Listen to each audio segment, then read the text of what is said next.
Hey, what's up everybody? It is Kellen here from Start Your Systems. Welcome back to a little bit of MXGP Pro gameplay today, where instead of just playing the game, talking about the game, I'm going to discuss with you guys this really cool opportunity I got just last week actually, where the Milestone Games crew, who obviously make the MXGP series, invited myself out to Austria to try out their brand new MXGP 2019 video game and meet with the developers and chat with them and get a bunch of feedback about the game and answer some questions for you guys that you asked on social media.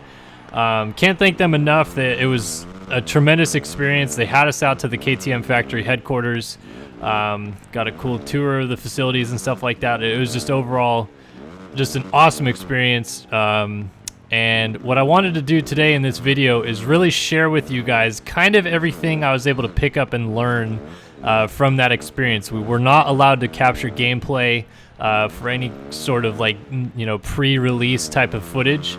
So I didn't capture gameplay because I didn't feel like it was going to be worth my while, given that we can't have it released before August 27th, which is the day the game comes out.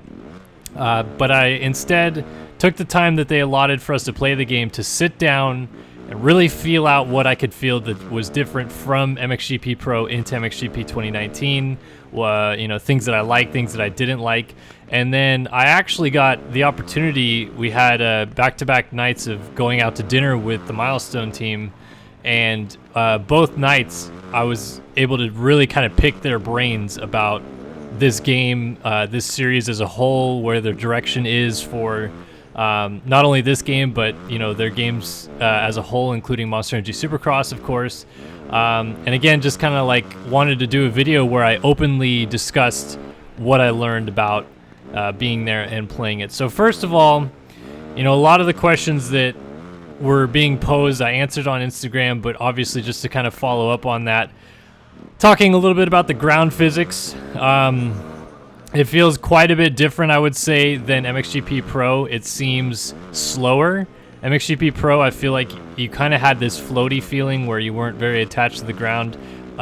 In 2019, you definitely do feel a bit more attached, just because you have to actually get really slowed down for the corners to make a turn, which is obviously true to real life. You can't go wide open in and out of corners unless it's like a sand berm. So it's really nice to see that they've taken some feedback on the essence of realism in that side, and I really enjoyed that. Obviously graphically they've made some good improvements there as well, and they also have the 2019 series, which was kind of like a big undertaking for them this year. And as I discussed with them later, it was part of the reason why some of the things had to be cut that maybe they didn't really want to cut, but I'll get to that in a second. So air physics, pretty similar to Monster Energy Supercross 2 in regards to scrubbing, and I've been over it 1,000 times in regards to not actually doing whips in a real life dirt bike race. That doesn't happen, so I'm not going to go over that again. But the scrubbing system is still the same, inwards or outwards on the sticks. A little bit of tweakage action that you can do with the sticks to kind of throw it a little bit bigger. Like I said, it's a very similar dynamic to Monster Energy Supercross 2 if you've ever played that game. I would say if you're comparing it to MXGP Pro, it's just a little bit looser. It's not that you have the freedom of whipping or anything like that, which obviously is brought up a lot. But it's just that you have kind of a bit more freedom to throw the whips farther, or the scrubs I should say farther, and the controllability of bringing them back on your own. So just playing the little bit that I did, those are the couple things I picked up on, just kind of the air and ground physics, which are obviously brought up a lot. A couple other things to hit on that I saw that was asked. No bell helmets and Shift MX gear is not in the game. I saw that asked 100 times. And no, the Motocross of Nations is also not in the game, which is going to be a big sad face for a lot of people that were looking forward to seeing Redbud in the new game. But again, when it comes to licensing the game out like they have, it was a huge undertaking to do everything from the 2019 season.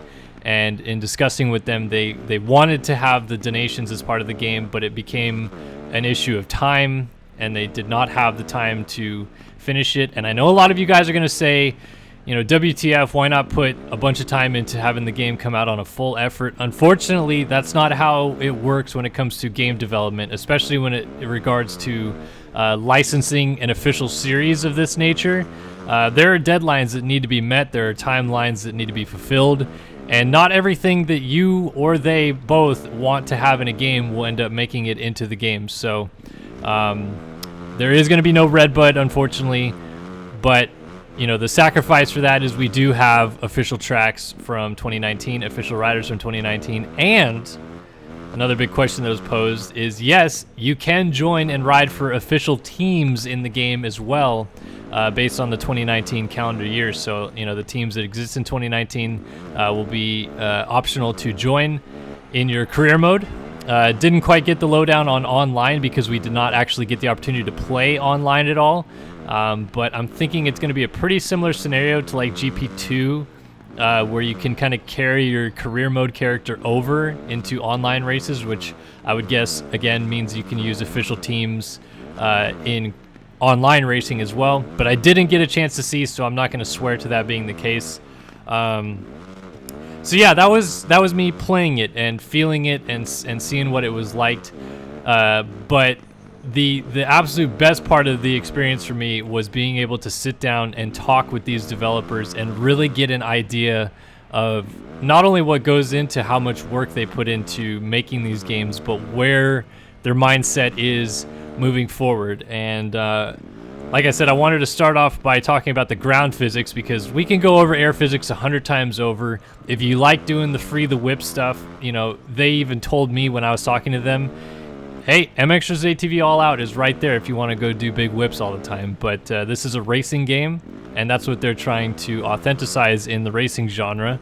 So I focused a lot of my attention on discussing with them ground physics. And if you've played the recent MXGP series since about MXGP 3, even MXGP 2 is probably better at this than 3, you'll notice you power slide a lot on pretty much all surfaces. Doesn't matter whether it's hard packed or deep sand.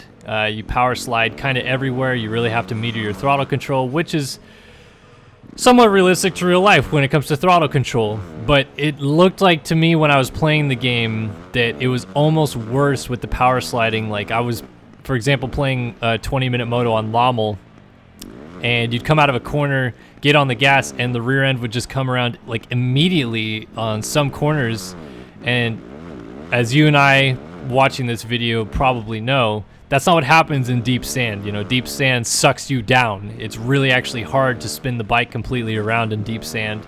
So power sliding isn't so much a thing. Like you can kind of swing the rear end around and, get it, kicking dirt up, I guess. But in regards to, getting traction down and moving forward, power sliding and sliding out of that nature doesn't happen in sand. So I really discussed that with them about, progressing the realism of that, and we talked about ruts and developing a system similar to MXGP 3 or MXGP 2, where the ruts actually kind of pull you in and you can bank off of them, and they were very receptive to that feedback, and they've seen your guys' comments as well, and it's something that they're working towards. And in playing the game when I was out in Austria, you could feel that there were some subtle differences from 3.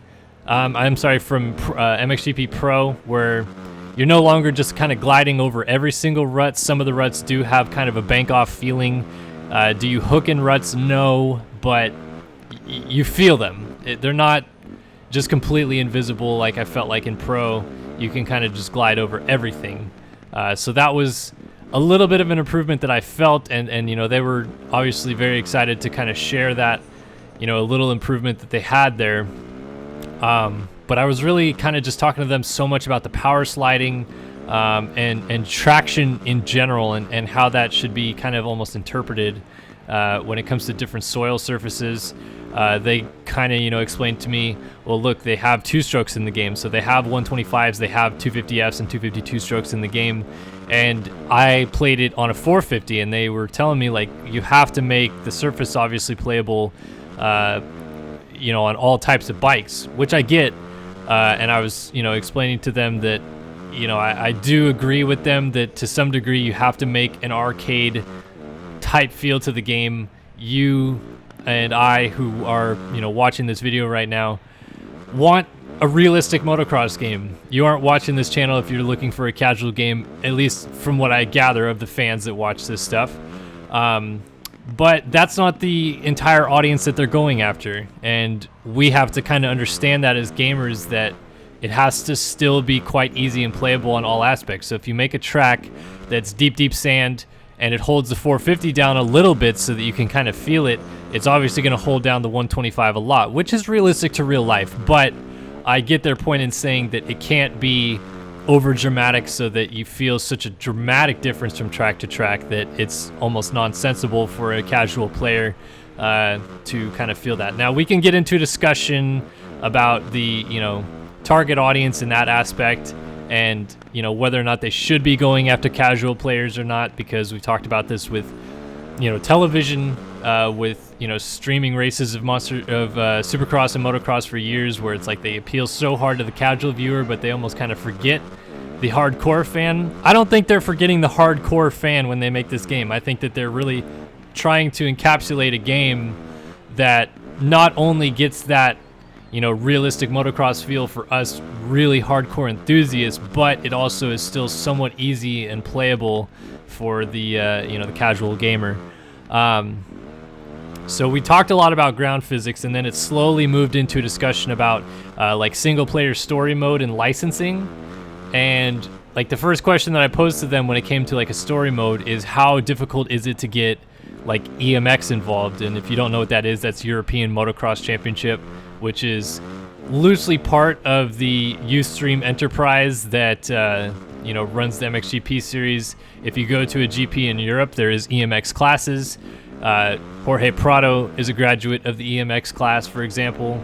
So I was kind of asking them, and like, if you race a real dirt bike and progress through the ranks, you don't obviously just start in the pros in MX2, which the game has you do. And they were like, yeah, we fully understand that, but the licensing behind it is quite difficult to garner, and it's a lot different licensing than you would think. It's not just like they get Ustream to get a blanket FIM license and they can suddenly do the Junior World Motocross Championship and the EMX series and all these other different things, because the licensing for that stuff is all different. The track licensing is different, the rider licensing is different, and all that stuff costs money. So they're getting the license to do the official series for the Grand Prix circuit, but that doesn't necessarily mean that they have the funds available to get the licenses that's necessary to make it kind of almost like a complete game from start to finish if you're going to go like full European motocross. So they were telling me they're focusing on the authenticity of getting the GP series and the MX2 series right. The subtle tweaks that they make year in and year out to the physics engine is eventually going to try to like encapsulate a game that from year to year they make improvements beyond just the physics engine, and they focus more on the content, because right now it's kind of an all-in-one type of thing. Like each year they're adding small things. The huge undertaking of doing the 2019 series is obviously a huge time consumption for them, but they're also doing the track editor, which I'll get into in a minute, and they're adding more content like compounds.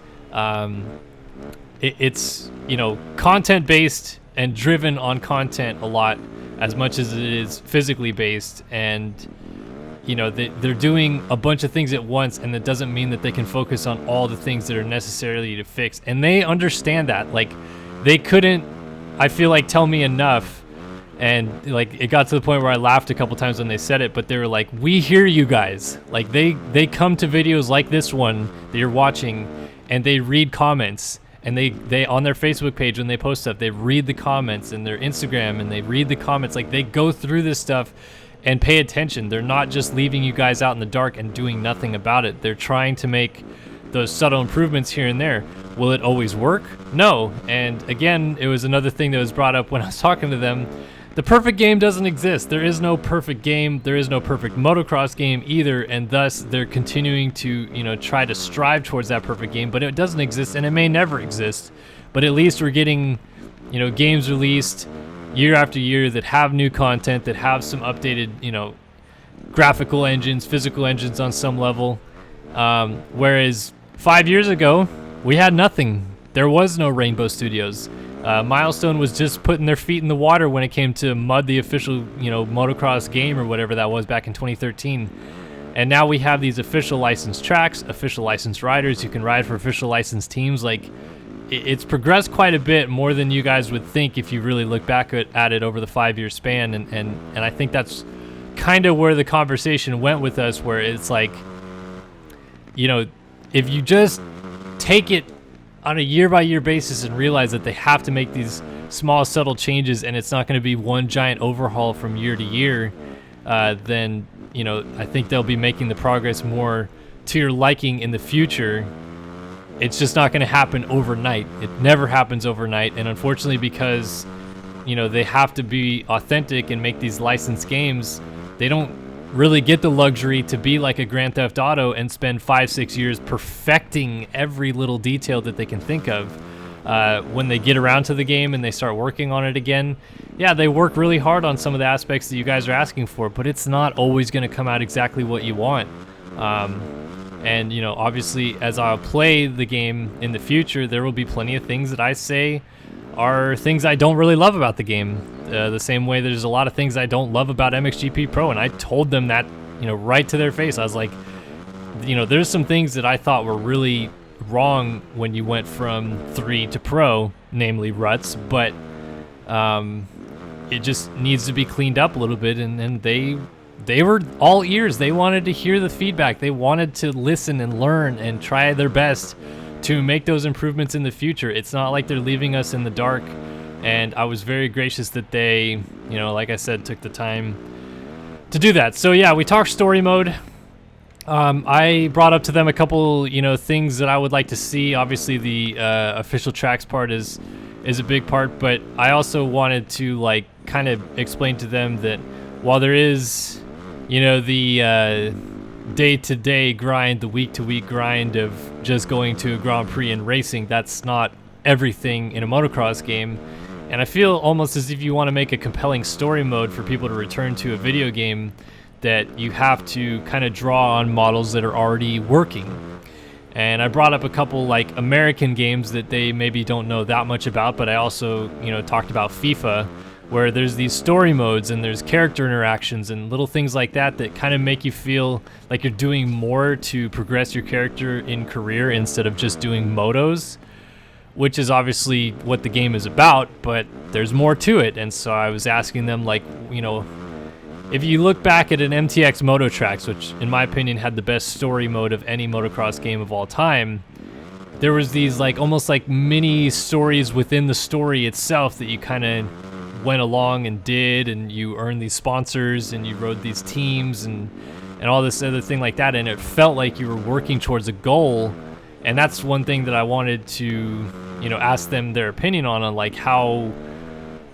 how is your development cycle thinking about incorporating that. And one thing that I didn't actually take into consideration that they said was one of the tough parts about doing things like player interactions and stuff like that as part of a story mode was that they released the game in about 10 different languages, and they have to have all that dialogue that they would include in a story mode translated over and over and over again, and that would cost not only a lot of money, but it would take away a lot of the time that they could devote to other things. So in terms of a single player aspect, it's always in development. They're always trying to make things better. Adding official teams is a big step, I think, for them, but they also, in Monster Energy Supercross 2, added things like a training week and, meeting with the press and doing sponsor obligations and things like that, which I think, in my opinion, is slowly working towards what I'd like to see in a game where, it is these, mini challenges as part of your story mode that you have to fulfill to better your athlete, better your rider,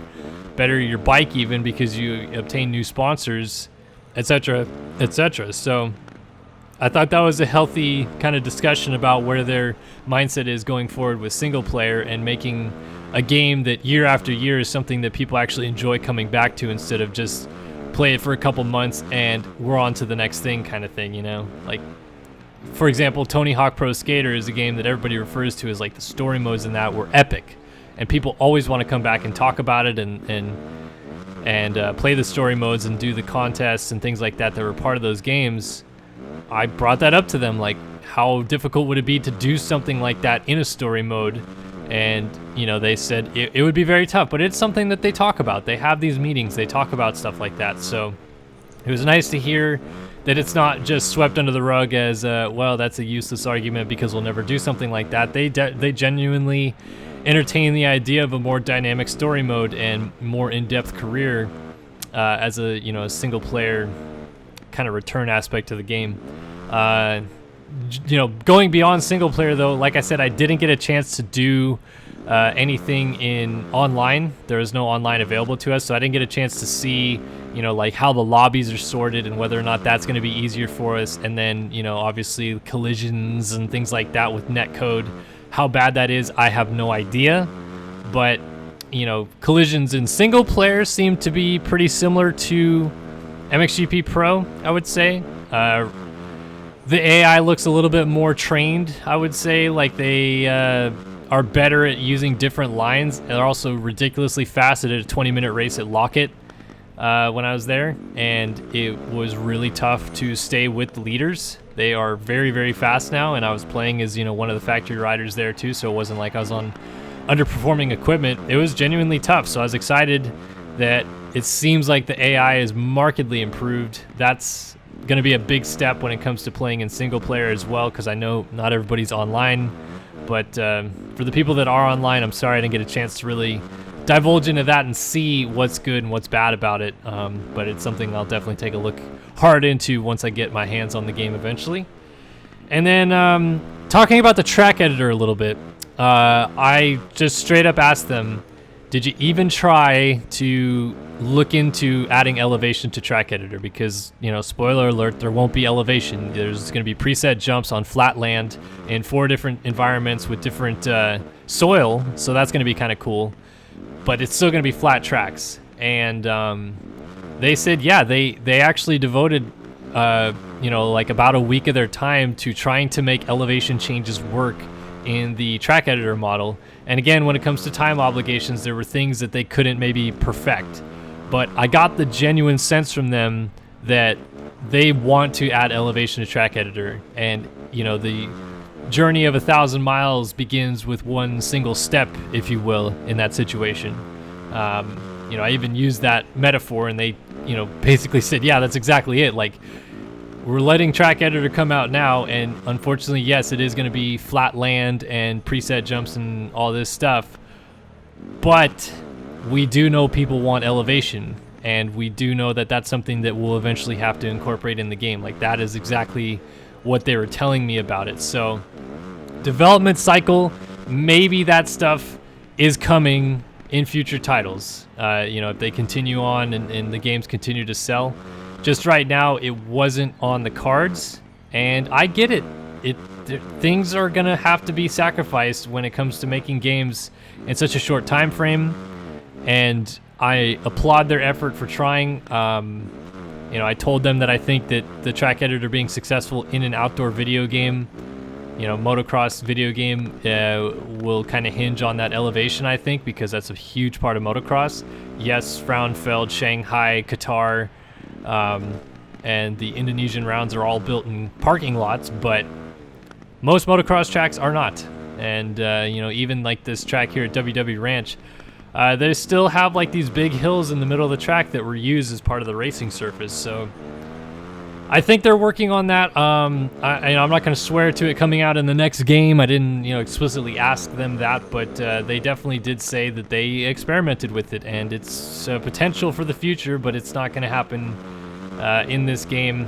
And so, unfortunately, those people looking for elevation change in track editor, not going to happen.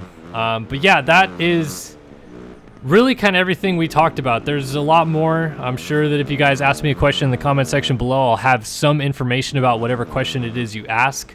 I'm sorry that I didn't get to everything in this video, but I also didn't want to drag on and on and on forever about it. I basically just wanted to say, like, look, these guys, they're listening. If you don't think they are, the conversations I had with them definitely, you know, echo true that they are listening, because there were things that they brought up to me that, you know, I had on my list of questions that I wanted to ask them that they were, you know, jumping the gun on, and they would, you know, I can't exactly remember what it was. I'm sure it had to do more with air physics than anything, but, you know, I remember talking to them about air physics, and they're like, yeah, we want to be able to give you freer whips, but it's not everything that the game is about, so it's not something that we're going to devote the entire game to. You know, things like that. They basically said it's not 100% everything they're going to put into the game. So it was just kind of overall such a refreshing experience. Like, I had a great time. It was really nice of them to, you know, have me out and have a couple other YouTubers out. I didn't see any other the American YouTubers. I know that Yellow S2K was gonna go, but unfortunately couldn't make it last second. And then there's a couple French YouTubers and a German YouTuber that was there, and a couple Italian YouTubers, but didn't see any other Americans there. It was just me, and apparently I was one of the few that really wanted to grill them about the game, because I kept them up late on the second night, just asking them way more questions than I ever thought. At any point, I figured they're going to be like, screw this kid, sick and tired of him asking us questions, and tell me to leave. But they sat, they listened, they answered questions. They were more than willing to take and answer all those questions, and I was so grateful for them to take the time with me, sit down, so that I can relay that information onto you guys. Again, any questions that you guys want to ask in the comment section below, please ask it, because I'm sure I have information on it that I can share. It may just be that I didn't bring it up in this video, but wanted to obviously make this video to share my experience, what I learned, and a little bit more about the game, so you guys know what to expect in 1 month's time. Thank you guys again so much for watching all these videos and continue to support the channel. I hope to have a lot more stuff coming out in MXGP 2019 soon, where we can detail the game a bit more, maybe show you guys some gameplay footage as well, and I can kind of talk you through some of the feelings that I had with the game. Yeah, for now we'll just leave it at this, and I hope you guys enjoyed this video where I basically ranted for 30 minutes about a game that we don't play yet. But I appreciate it, guys, as always. Thanks so much for watching, and I'll see you guys in the next one. So long for now.